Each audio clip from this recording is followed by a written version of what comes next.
watching Market Cafe with me, Shreyanshi Singh, and over the next 1 hour, me and my co-anchor Snehisha will take you through news and updates from within the country as well as across the globe, tell you which stocks you should keep on your radar and tell you what the brokerages are saying as well. But first things first, let's take a look at what Wall Street really did. And during Thursday's regular trading session, what you really saw is that investors snapped up shares of big tech names, the likes of Nvidia, lifting the S&P 500 as well as the Nasdaq Composite for a fourth consecutive day.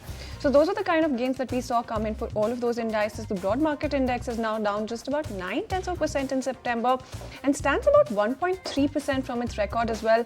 When you take a look at the 30 stock Dow as well, you're looking at advances coming in of roughly 0.6% thereabout, bolstered of course by Salesforce and Microsoft. So that's the kind of move that you've seen come in for Wall Street. Wall Street is now looking ahead toward the Federal Reserve's policy meeting as well on September 17 to 18, and that is something that we're keeping a very close eye on because the central bank is largely anticipated to lower interest rates by 25 basis points. Now, of course, currently the Fed's target is sitting at 5.25 to 5.5%, and these are the kind of expectations that we're penciling in at this point. But when you take a look at the kind of moves that we've seen this month as well, the three major averages are also on track to post weekly gains. In terms of the S&P 500, you're looking at gains of about 3.5%, Nasdaq on track for a 5.3% jump. And when you take a look at Dow as well, 1.9% week-to-date uptick is what you're looking at as well. On the economic front, of course, traders will be looking toward August's import prices data and preliminary consumer sentiment figures for September also that are on deck. So those are the kind of numbers that we're also keeping an eye on. And let's also take a very quick look at Europe then, and European markets rose on Thursday as investors in the region also digested the ECB's move to further ease monetary policy. So those were the kind of moves that we've seen come in for Europe as well. And this is the kind of handover that we have bright and early this morning. Let's also take a quick look at what oil is doing and what kind of moves we saw coming in for oil as well. When you take a look at US crude oil, a jump of about more than 2% is what we saw, and a close above $68 per barrel is also what we were looking at. Now, when you take a look at WTI, you're looking at about 2.5% uptick coming in there, and year-to-date US crude oil has although fallen nearly 4%. When you take a look at Brent as well, $71 per barrel levels is what you're looking at. So an uptick of about 1.9% there as well. And year to date, the global benchmark has also dropped 6.6%. Now, the kind of moves that you've seen, largely the kind of reasons that you have is that US crude oil has been jumping after the Hurricane Francine churned through the Gulf of Mexico, also disrupting oil production before making landfall in Louisiana. So more than 730,000 barrels per day of oil in the Gulf of Mexico is currently shut in, and that's the kind of, and because of that, you've seen the kind of impact that I've talked about, 2.5% uptick for WTI and 1.9% uptick coming in for Brent as well. So those were quite the moves that we saw coming in for oil, Snehi. Absolutely. Well, lots happening in terms of global equities as well as commodities. Hi there, good morning. Let's take a look at some of the important events to watch out for in today's trade. Lots is happening when it comes to the macroeconomic data front back home. After we had the CPI yesterday, we have the WPI data coming in today as well as the forex reserves. From the US, however, you have the Baker Hughes oil rig count. Eurozone and Japan, both today, you have industrial production data coming out. So keep a close eye on all of these macroeconomic indicators in today's trading session. However, shifting focus back home, let's talk about some corporate action that's going to be in focus today. And first up, on the back of annual general meeting, you have Triveni Turbine and Phoenix Mills. That will be in focus on the back of their AGMs today. Keep a close eye on these proceedings to see if any announcements happen today in these meetings.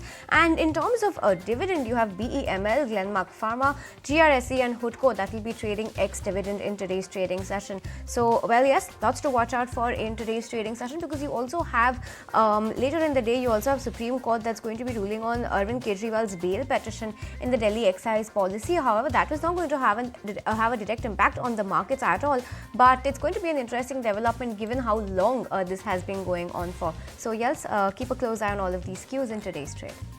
Well, absolutely. And let's get you some more news and updates. Then the European Central Bank cuts interest rates yet again as inflation slows and macro growth falters. The central bank, however, did not provide any clues towards what lies ahead, even as street factors in steady policy easing in the months ahead.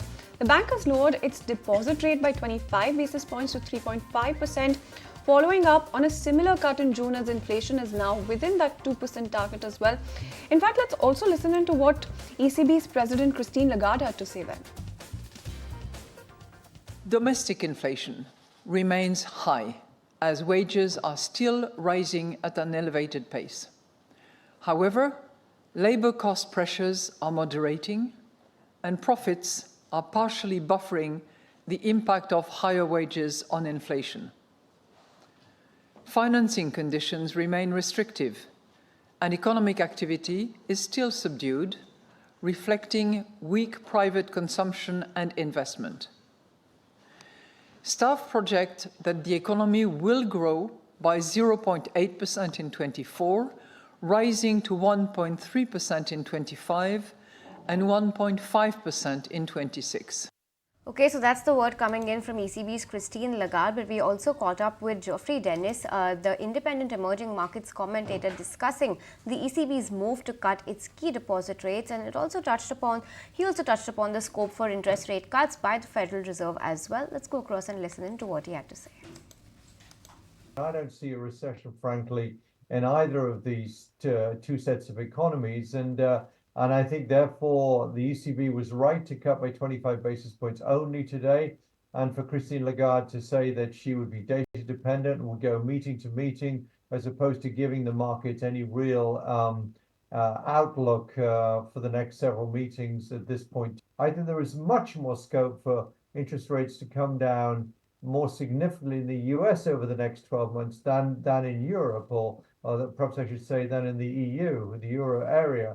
And therefore, I would not be surprised if they paused. And it's very hard to make a call at this point because it will depend also on the macroeconomic data. But my guiding principle here is that interest rates in the euro area have got less distance to fall than they do in the US. That will push the dollar lower. All right, well, that's the word coming in from Geoffrey Dennis, but let's keep it with the central bank activity this morning. Then interest rate cuts from the Bank of England next week look unlikely, but investors will be watching its September meeting for clues about future moves as well as a decision over the pace of its bond sales. Now, economists are now looking at the central bank holding rate steady at 5% after lowering from a 16-year high of 5.25% in August. Okay, and let's shift focus back to the US. The number of Americans filing new applications for unemployment benefits has increased marginally last week, suggesting that layoffs remain low even as the labor market is slowing. Weekly jobless claims rose by just 2,000 to 230,000. Meanwhile, producer prices rose 0.2% in August, up 1.7% on a year-on-year basis amid a rebound in the cost of services.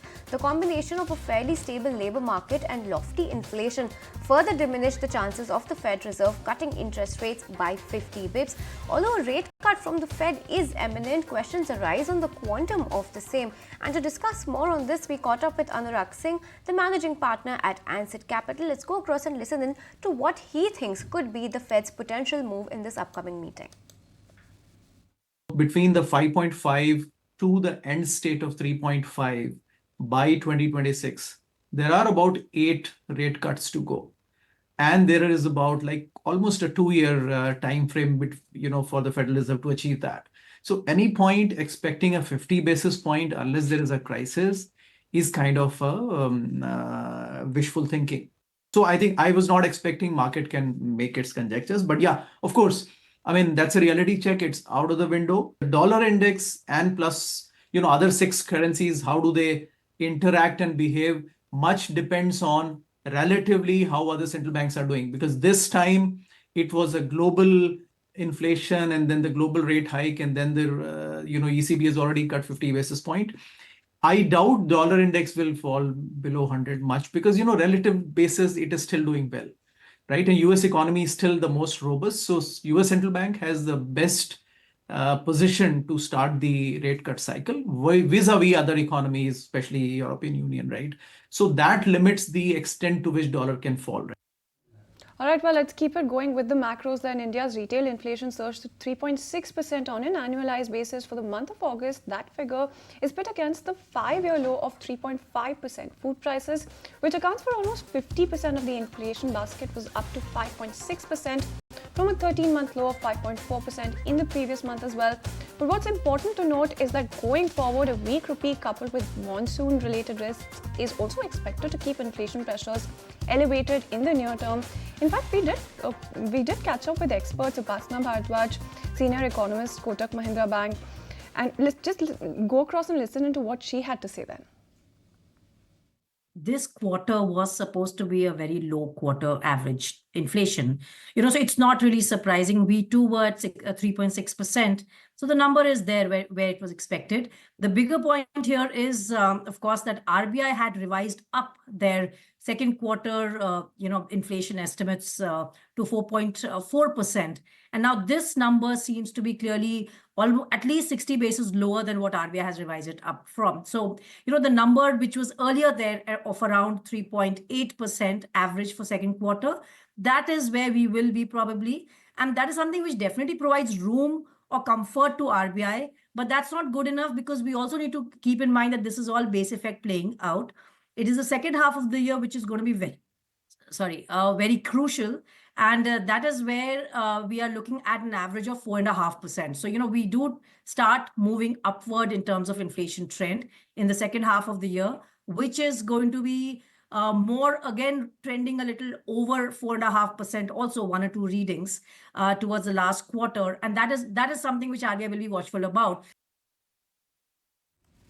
Okay, then let's move on then, and let's talk about what the brokerages have to make of the August CPI that we have seen coming. First up, let's take a look at what Morgan Stanley has to say. And they're saying that the August CPI was a tad above what the street was penciling in, and they expect inflation to likely average around that 4.5% mark in the second half of FY25. Now, on the monetary policy front, they expect the RBI to maintain rates at 6.5% amid a robust growth trend warranting higher neutral real rates, while inflation remains above the 4% mark. So that's the word coming in from Morgan Stanley. And now let's also take a look at what Goldman Sachs had to say on the CPI data that we've received yesterday. They're saying that August headline inflation edged higher on the back of food prices, and they expect some of this increase to reverse. So it's looking slightly good going ahead is what Goldman Sachs says. They're baking in a sharper sequential contraction in vegetable prices in the fourth quarter, and they're also keeping the headline inflation forecast for a calendar year 2024 unchanged at 4.5%. So that's the note coming in from Goldman Sachs as well as Morgan Stanley. But Shreyansi, you also have UBS. Well, absolutely. August India CPI is definitely making it to brokerage radar this morning, and UBS has come out with a note as well. They're talking about how headline inflation is remaining below 4%. They're also talking about how RBI may lag the Fed in timing as well as the quantum of rates, and that is something that they're highlighting as well. In terms of vegetable prices, they're seeing vegetable prices easing from September onwards. So that is what they're penciling in when it comes to vegetable prices. But when you take a look at food price momentum, that is something that they're highlighting has eased sequentially in August as well. So that's the verdict coming in from UBS. Let's also take a quick look at what BofA had to say, because they're also talking about food inflation, and they're saying that that remains the biggest hurdle in terms of headline inflation. They're talking about how that is staying low, and there's a surprise on the upside when it comes to headline inflation. So that is also an important update coming in from what BofA had to say. And in terms of what else they're saying, they're also talking about how the October RBI policy may also hold rates. So that's also the verdict coming in from BofA as well.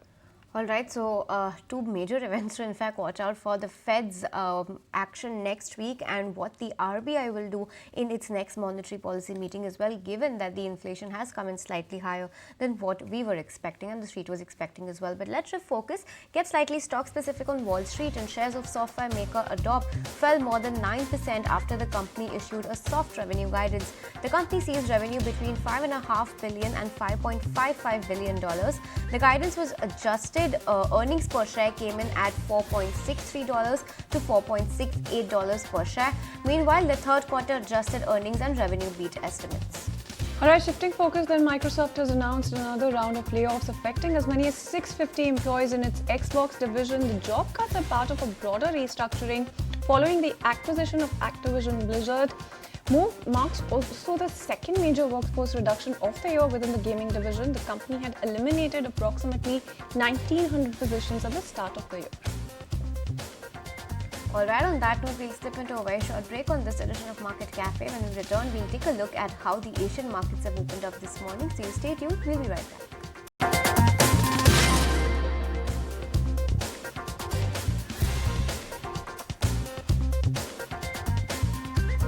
welcome back. Good to have you back on Market Cafe. Let's take a look at how the Asian markets have opened and looking largely mixed, in fact, coming in for the Asian market. The other indices are holding up pretty well, but it's Japan that's trading with some slight pressure coming in, almost 0.5% drop coming in on Nikkei as of now. It opened also with a 0.5% cut and continues to be there. So languishing in trade, a 150-point drop coming in on Nikkei 225. If you take a look at that index, remember yesterday Nikkei had soared almost 3% intraday, a 1,000-point uptick coming in. So what you're seeing is a mild correction coming in on that index after the phenomenal rally yesterday. But nonetheless, 0.5% lower is where the Nikkei is at right now. If you take a look at what China is up to, now remember mainland Chinese markets have set a new 6-year low for themselves. Australian markets on the other hand are near an all-time high. Let's first take a look at what China is up to.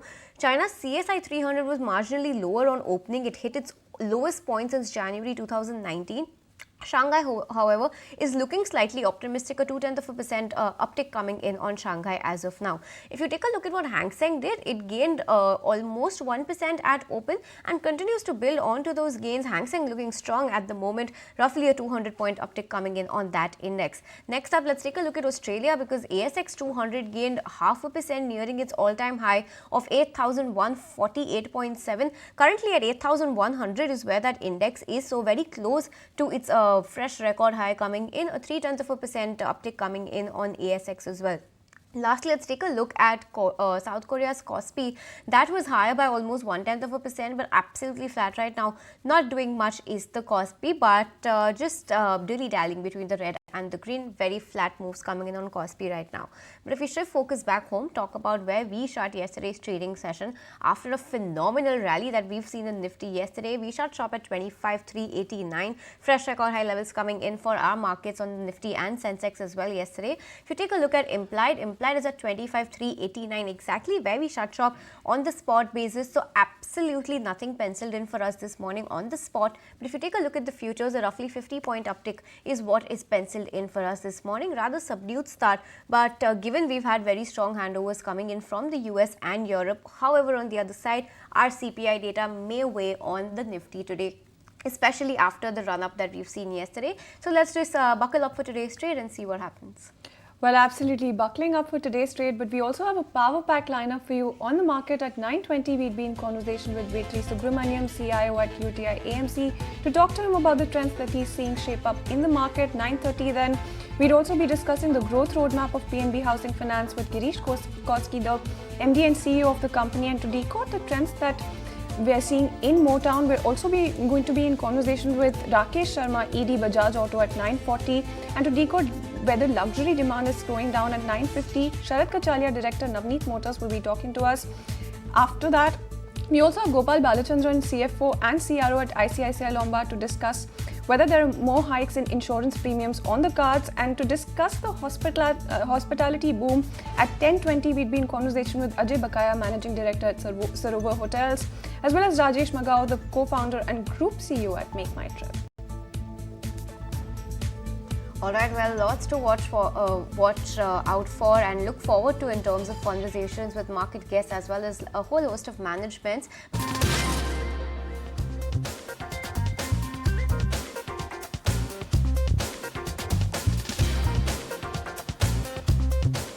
Hi there, welcome back. Thanks so much for staying tuned to Market Cafe. Let's talk about the hotel space and one stock in particular, because Tata Sons Indian Hotels has become the first hotel stock in India and the 8th Tata Group stock to hit a market cap of 1 lakh crore rupees. Its asset-light strategy has paid off, with its shares rising 60% this year alone. So what has driven this kind of meteoric rise? My colleague Sharad is joining us with all the important trends to watch out for. Well, yes, IHCL has joined the coveted 1 lakh crore market cap club, and also this is the first Indian hotel stock which has actually entered these numbers. Also, interestingly, rightly pointed out, is the 8th stock coming from the Tata Group which has hit the 1 lakh crore market cap. But the journey itself, if you look at it, it has been going very strong, and over the last 2 years itself, there has been a significant spike coming in, and over the last, you could say this year itself, the amount of market cap addition has been really strong, and September itself, it has hit the 1 lakh crore market cap. Now also let's look at the CAGR returns. If you look at it on the 5-year basis, it has given almost 40% returns to the investors as well. So of course the journey has been very strong, but let's compare it with their peers, how it actually pans out when other hotel players are there, and look at it, the difference if you just add up the nearest 3 also, it is still bypassing them, and Indian hotel stands at a very, very large number.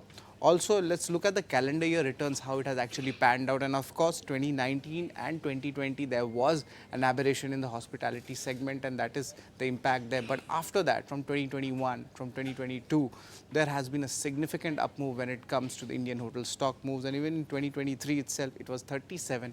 And this year itself, it's up 60-odd%. Apart from the stock moves, let's look at the reasons which are there for the growth in IHCL. First is, of course, Taj's brand legacy. That is a very important factor. One of the most awarded branded hotels coming in from Asia and global. Also, if you look at it, they have expanded into new businesses. There's the Avan 2025 EBITDA. The numbers are ahead of the guidance. They have added almost 2,500 keys in FY24 as well. Also, now let's look at the India's hotel majors which are in focus, and over here the company is having almost 39,000 rooms and almost 335 hotels coverage, while their incumbents Lemon Tree is coming in second and followed by Chalet Hotels and EIH. So we did a comparison of the hotels and their growth factors. But who are the key stakeholders when it comes to Indian hotels? We look at it, Tata Sons is having almost 36% stake, while mutual funds have 14%. Interestingly, Government of Singapore has 1.6% stake, and Rekha Rakesh Junjunwala also coming to the list, making it with a 1.1% equity shareholding. Thanks, Sharath, for that update coming in. So that's quite the milestone as well as quite the journey coming in for IHCL. But moving on then, there's a stalemate over the Yes Bank stake sale, and SBI's plans to offload stake in Yes Bank is going to be seeing some delay. RBI has raised concerns over Japan's SMBC holding majority stake in Yes Bank. In fact, my colleague Anurag Shah filed this report earlier. Take a look. Yes Bank's stake sale is unlikely to get completed in this financial year. Previously, it was planned that stake sale in Yes Bank will be completed by March 2025. But now, as per our sources, the Japanese lender Sumitomo Mitsui Banking Corporation (SMBC) is willing to buy 51% stake in Yes Bank, but regulator RBI is not comfortable in giving 51% stake to SMBC. So overall stake sale is likely to get delayed because RBI is not comfortable in giving the majority stake in Yes Bank to the foreign lender.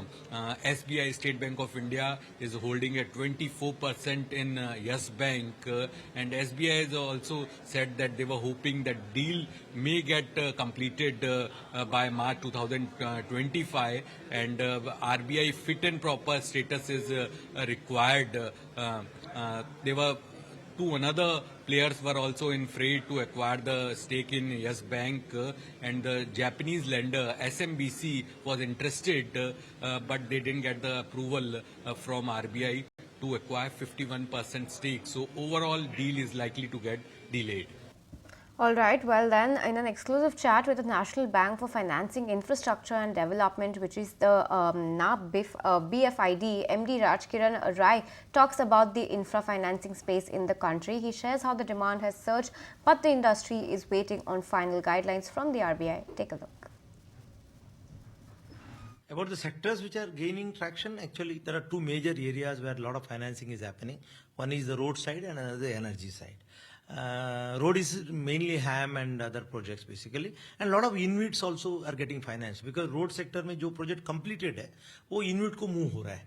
तो InvIT में actually foreign investment भी आ रहा है, and InvIT structure better structure है, AAA rated है, most of the cases AA AAA में आता है, इसके लिए funding भी इसको हो रहा है.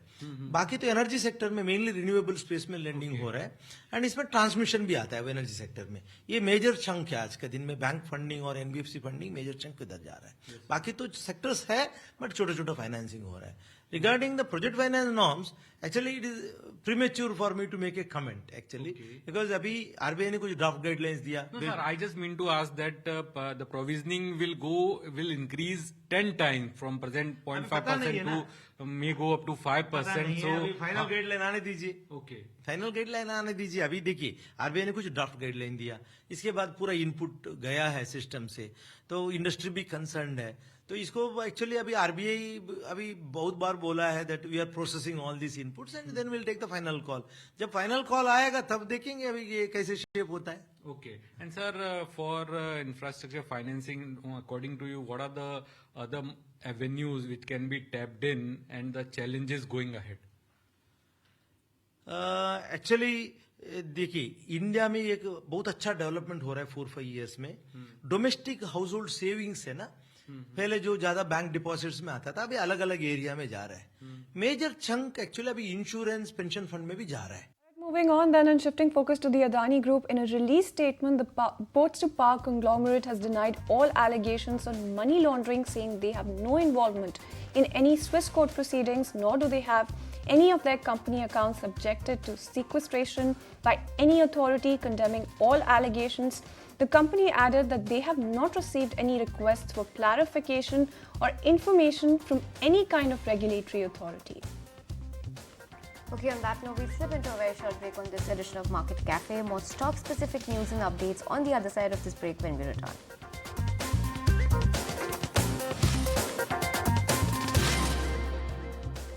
Welcome back. Thank you so much for staying tuned in. Well, let's get a little more stock specific now, and we have Ria who's joining us with the list of stocks that you should keep on your radar bright and early this morning. Ria. Yes, good morning. So let's take a look at the stocks that are going to be in focus today. Now, first up is Tata Power. So Tata Power Renewable Energy and Tata Motors have signed an MOU to set up 200 fast charging stations for electric commercial vehicles in all metro cities across India. Now, both of these companies are going to provide exclusive charging tariffs for Tata Motors exclusive electric CV owners, which will result in lower operating costs and increased profitability for the customers. Let's shift focus though to Nazra Tech, which is going to invest rupees 982 crores in Moonshine Technology, which owns India's largest leading online gaming platform called PokerBazi, and this is going to represent a 47.7% stake in Moonshine Technology. Further on Nazra Tech, they've also approved a preferential issue of rupees 239.2 crores to fund the deal, and they're going to allot 25 lakh shares at rupees 954.27 per share.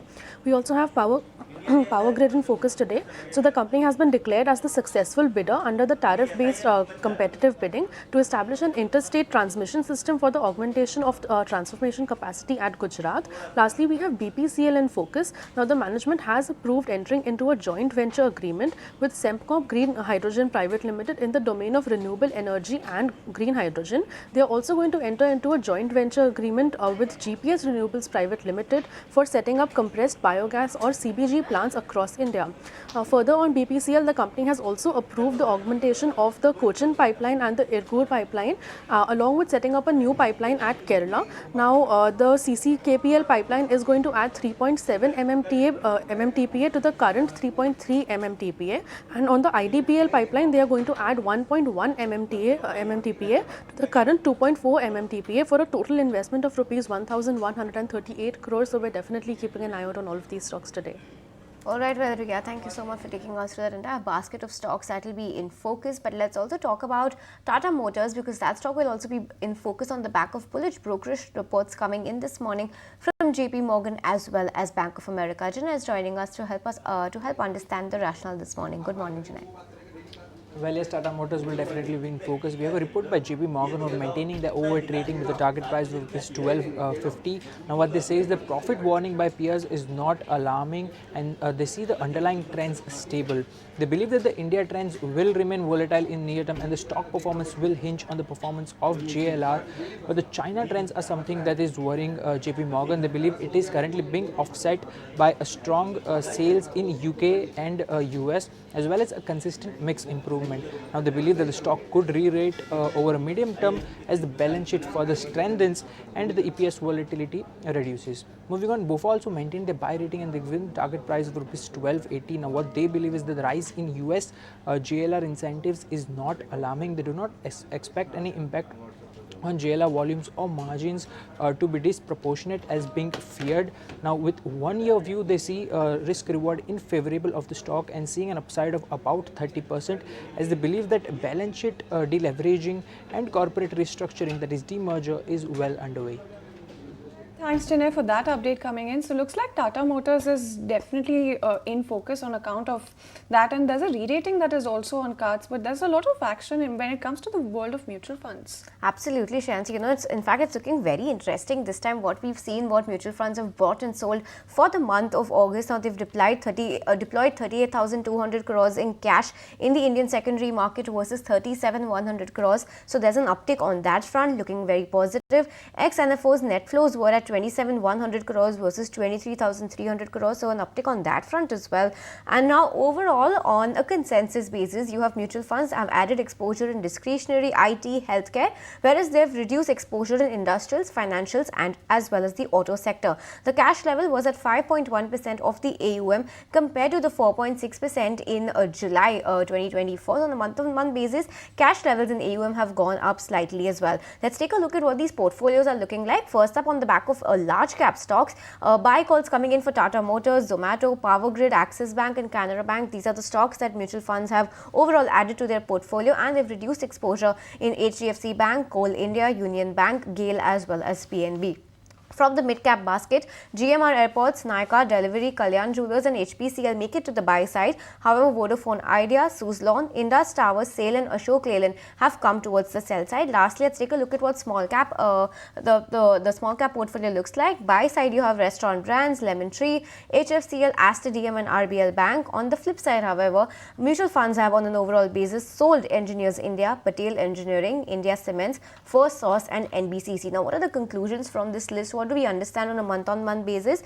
Power Grid continues to be a buy on the large cap front.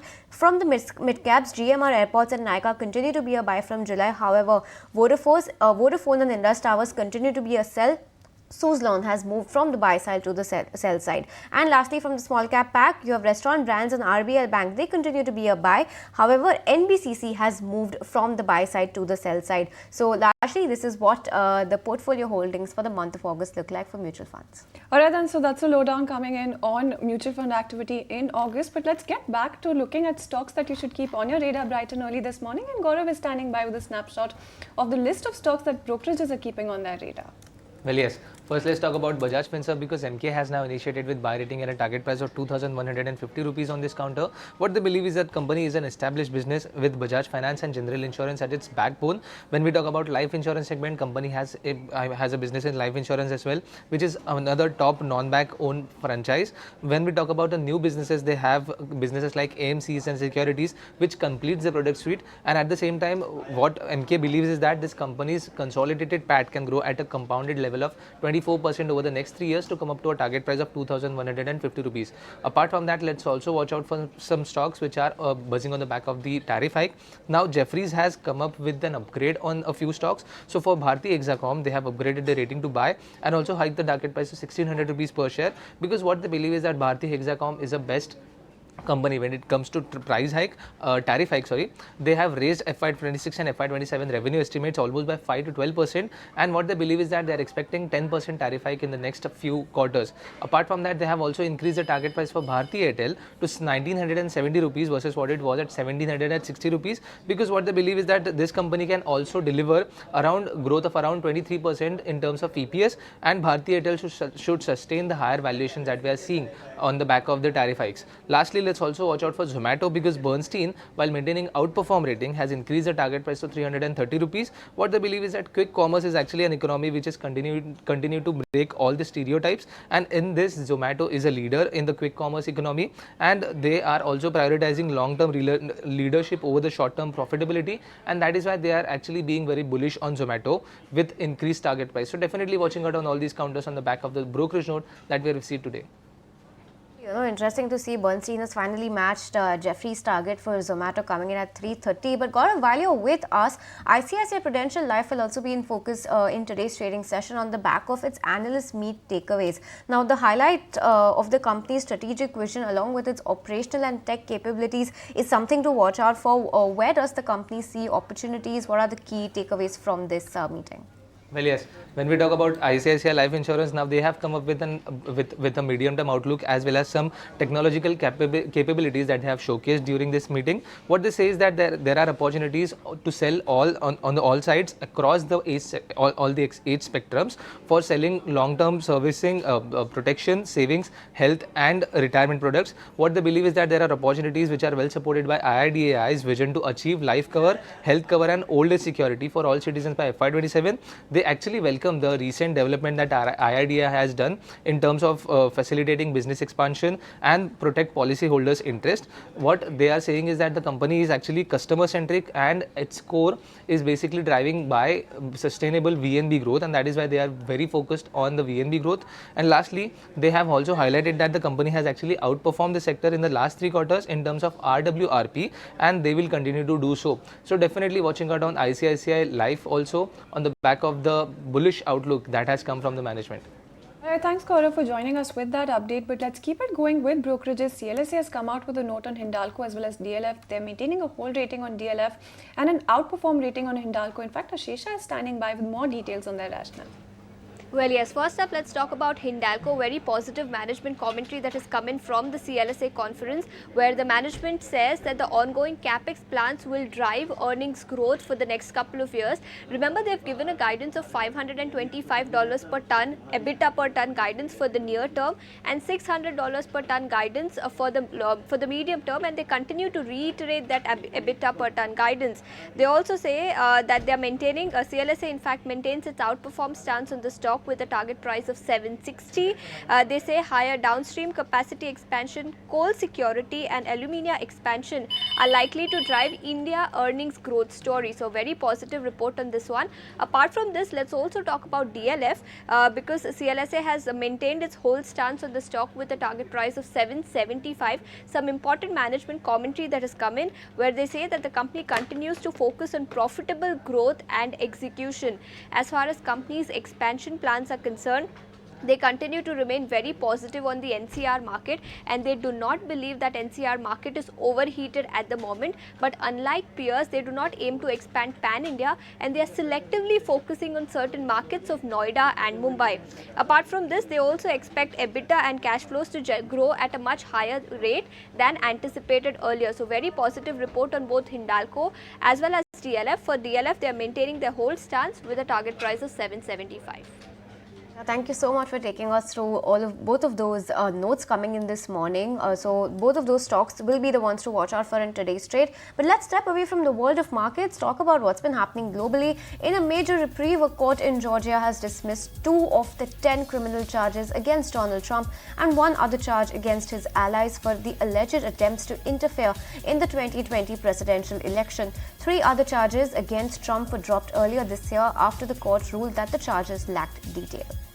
And the Republican presidential nominee Donald Trump has rejected a second debate against his Democratic rival Kamala Harris. The former president, in a Truth Social post, claimed that he won his first debate against Harris. He cited as evidence the fact that Harris's campaign had challenged him to another debate shortly after the first one ended. And while Indian National Security Advisor Ajit Doval yesterday met Russian President Vladimir Putin in St. Petersburg, and during the meet, Putin said he is waiting for PM Narendra Modi to attend the BRICS summit later this year and also proposed holding a bilateral summit with him. Alright, moving on, then the Supreme Court is all set to deliver today its verdict on Delhi CM Arvind Kejriwal's petition seeking bail and challenging his arrest by the CBI in the excise policy case. Earlier, the Supreme Court had reserved its decision on his bail pleas and his challenge to his arrest by the CBI. Moving on, then the West Bengal CM Mamata Banerjee has offered to resign from her post. This comes after junior doctors in Calcutta refused to engage in talks with her unless the proceedings were live streamed. Remember, protests over the Kolkata rape and murder case have been ongoing for over a month now. Moving on, then the IMD has issued red alert predicting possibility of heavy downpours in Uttarakhand today. The orange alert has been sounded for Uttar Pradesh, Bengal as well as Odisha. Meanwhile, a low pressure area over Bangladesh is likely to bring heavy showers in the northeastern states as well. Alright, on that note, we're completely timed out on Market Cafe today. Thank you so much for watching. The market takes all the action forward.